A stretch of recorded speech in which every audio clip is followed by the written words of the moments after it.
Hello, I'm Chuck Brinkman. This is the third session in our Steps to Homeownership videos. Up to this point, we've discussed, is it better for you to rent or buy? And also we've had a session on credit evaluation, so you can understand how to find your credit score and how to repair it and to know if it's good enough to actually qualify for a loan. Well, there's more to qualifying for a loan than just having good credit.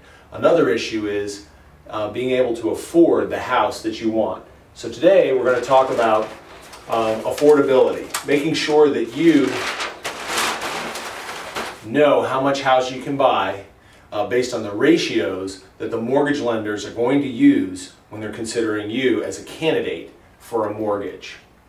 There are a few terms that are important when you're considering the payments that you make every month as a mortgage payor. They go by the acronym PITI, Principal, Interest, Taxes, and Insurance. Now, what is that? Well, let's consider what was likely to happen. If you purchase a house, you're going to be taking a mortgage, most likely for most of that amount for which you pay for the house. So if you buy a house for $110,000 and you put $10,000 down, you're going to have a mortgage for $100,000. That $100,000 mortgage is the principal that you owe. Now, for the privilege of using that money, the bank or the mortgage company charges interest, and you pay that every month. In the beginning, the interest that you pay makes up the largest portion of each month's payment. If you can see this chart right here, if your payment was $1,000 a month, in the beginning, the interest would be almost all of that $1,000. $950, $960, $970 of that monthly payment may be the interest, with only $20, $30, or maybe $50 going towards principal. And you might think, wow, $50, I've lived in the house for a month, I've given up $1,000, and all I've gained is $50 of principal. And that's true. However, you've gotten to live in the house for that month, and you didn't have to put that money towards rent. So as that house goes up in value, what you owe does not go up. So you only owe the 100. As the house increases in value, you get the benefit of that equity. So that monthly payment is principal, and then mortgage interest, real estate taxes. If you're going to own real estate, you're going to pay taxes on it. Almost every local government is funded through the payment of real estate taxes. Now, if you don't have a mortgage on your house, then you would get a bill from the government, from your local government. In our area, in Chesapeake, Virginia, that comes quarterly, and you just pay it, or they will add penalties, and eventually they'll foreclose on your property. They can do that for unpaid real estate taxes. So principal, interest, real estate taxes, and insurance. That last I is insurance. You need to have homeowner's insurance and possibly flood insurance on your property. Just like as a renter, you ought to have renter's insurance so that if your house burns down or somebody breaks in and steals something, you are protected. It's the same way, and even more important, when you have a home, when you own the home and you owe a big mortgage. In fact, the mortgage company is going to require you to carry insurance on that home so that if the house was to burn down or to be severely damaged, they would be protected. In fact, they'll be the first payor who'd be protected, because you got to get rid of that mortgage before you're going to get money from the insurance company on a large claim. So those are the pieces of your monthly payment: PITI, principal, interest, taxes, and insurance. And those add up to the monthly payment. Now you may think, does my payment stay the same, or does it increase or go down over time? And the answer is both. The principal and interest portion stay the same for the life of the loan if you get a fixed rate mortgage. And I would definitely encourage you to get a fixed rate mortgage. You do not want to take an ARM or an adjustable rate mortgage.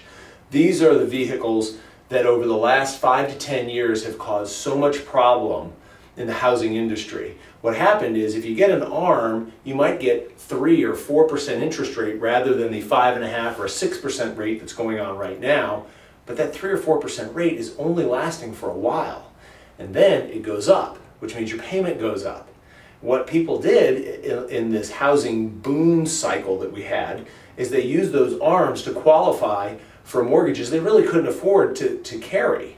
And as the adjustable rates adjusted, which is what the adjustable part of that ARM is, they would become unaffordable. And they became unaffordable, and people just walked away from the houses. Well, when you have people walking away from a lot of houses, then they're foreclosed on and values go down because you have all sorts of supply of distressed properties. And that's what's been happening in the years 2008, 2009, and 2010.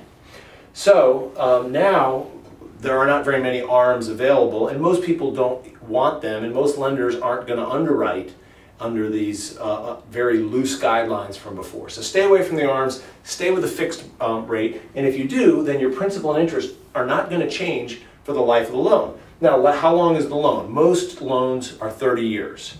You can get 20 or 25 or 15-year loans, and of course the payments are higher because you're paying the principal down at a faster rate. But most people qualify for 30-year loans.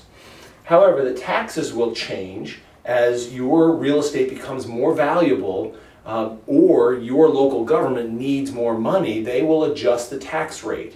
And so that will go up or down over time. And your insurance premium, as your house becomes more valuable, your insurance rates will go up a little bit because you'll want to increase the value of the insurance to cover this increasingly valuable asset.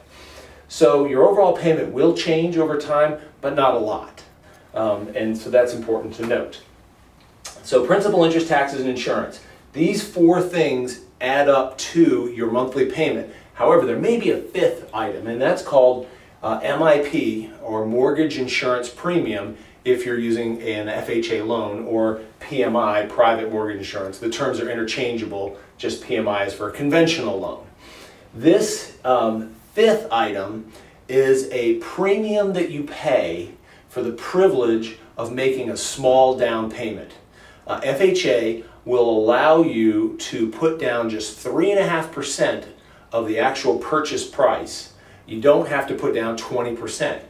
But they're going to charge mortgage insurance premium every month until you've paid that loan down to 80% of the original balance.